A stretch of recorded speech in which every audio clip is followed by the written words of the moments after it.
ওকে, so আমরা ratio proportion অনুপাত সমানুপাতি করছিলাম, আমরা লাইভ ক্লাসে করব সায়েন্স, আর এই সব ক্লাসে এখনো প্র্যাকটিস চলতে থাকবে রেশিও প্রপোর্শনের। Okay, so first of all, first question,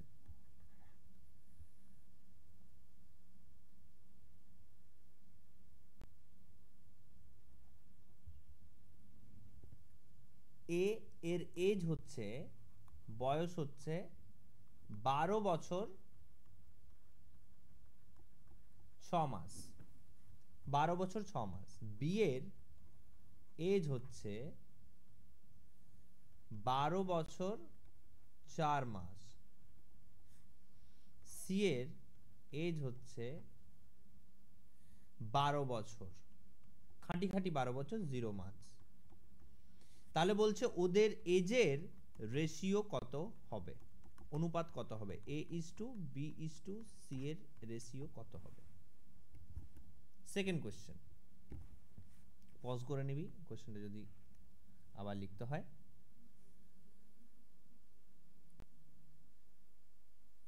যদি পুলক বাবু, ওকে, ইজ টু মানিক বাবু, এদের এজের অনুপাত, বয়সের অনুপাত হচ্ছে 7:9, এটা কিসের অনুপাত, এজ রেশিও। ওকে, তাহলে আরেকটা ইনফরমেশন দিচ্ছে, সেটা হচ্ছে মানিক বাবুর বয়স, মানিক বাবুর অ্যাকচুয়াল এজ, এটা তো রেশিও গেল, অ্যাকচুয়াল এজ কত বলে দিয়েছে, 72 ইয়ার্স, 72 ইয়ার্স। তাহলে বলছে পুলক বাবুর অ্যাকচুয়াল এজ কত, আসল বয়স কত হবে। আচ্ছা, এখানে দেখে কার মনে হচ্ছে কার বয়সটা বেশি, মানিক বাবুর না পুলক বাবুর, কার হবে, 7-9, কার বেশি, মানিক বাবুর বেশি পুলক বাবুর কম। তাহলে পুলক বাবুর বয়সের অ্যাকচুয়াল এজটা 72 থেকে বেশি অ্যান্সার আসবে না কম অ্যান্সার আসবে, ভেবে বল। ইয়েস, কম অ্যান্সার আসবে, বিকজ 9 এর থেকে 7 ছোট, তাহলে পুলক বাবুরটা কম আসবে নিশ্চয়ই। নেক্সট কোশ্চেন, একটি রাইট অ্যাঙ্গেল ট্রায়াঙ্গেল, একটি রাইট অ্যাঙ্গেল ট্রায়াঙ্গেলের সমকোণী ত্রিভুজের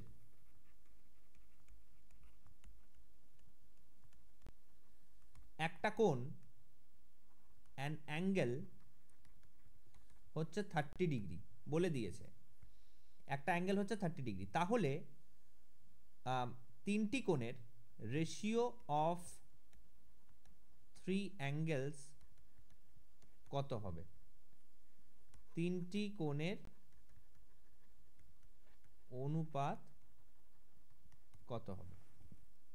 ওকে, তিনটে কোশ্চেন হলো। নেক্সট কোশ্চেন,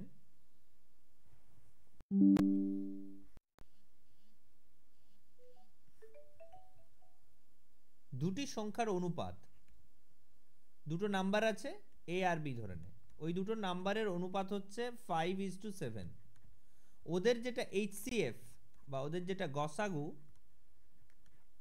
সেটা হচ্ছে 13, ওদের যেটা গসাগু সেটা হচ্ছে 13। ওকে, তাহলে সংখ্যা দুটি কি কি, হোয়াট আর দোজ নাম্বারস, নাম্বারগুলো কি কি হবে, গসাগুটা বলে দিয়েছে, নাম্বারগুলো কি কি হবে। আচ্ছা, এখানে একটা জিনিস বলি,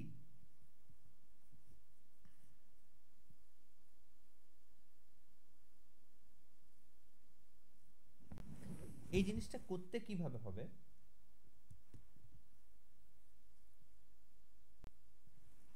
আমি একটা এক্সাম্পল দেখাচ্ছি। গসাগু মানে কি, ওদের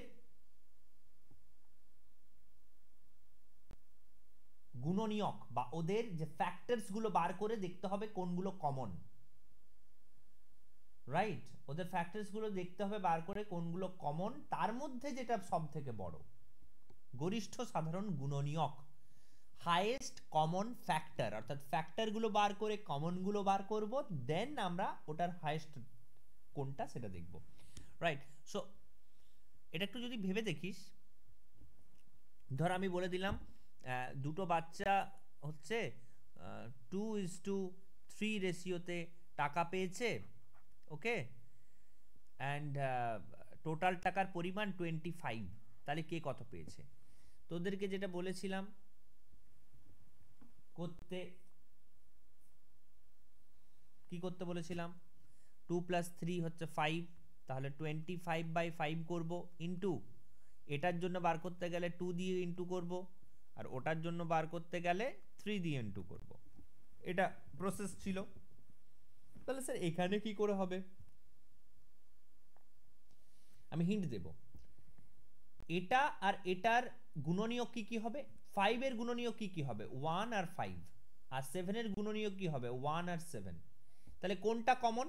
1টা কমন। এই যে গসাগু, এই গসাগুর এই 13 এর সাথে কার লিংক? এই 1 এর লিংক। ওকে, এই 1 মানেই 13 ধরে নিতে হবে। তাহলে 5 মানে কত, 7 মানে কত, ওটাই হবে নাম্বারস। ওকে, এটা আর বেশি বলবো না, বেশি বলা হয়ে যাবে। ফিফথ কোশ্চেন, ফিফথ কোশ্চেন, ওকে, ফিফথ কোশ্চেন হচ্ছে সমবাহু ত্রিভুজের ইকুইল্যাটারাল ট্রায়াঙ্গেল, সমবাহু ত্রিভুজের তিনটি কোণের অনুপাত কত? রেশিও অফ 3 অ্যাঙ্গেলস কত হবে? ওকে, করে আজকের মধ্যে পাঠিয়ে দে। কালকে শনি রবিবার তো ছুটি, শনিবারের মধ্যে পাঠালেও চলবে, বাট আমি চাইবো আজকের মধ্যে পাঠিয়ে দিতে। ওকে, ভেরি গুড, ভালো করে পাঠা হোয়াটসঅ্যাপে। টাটা।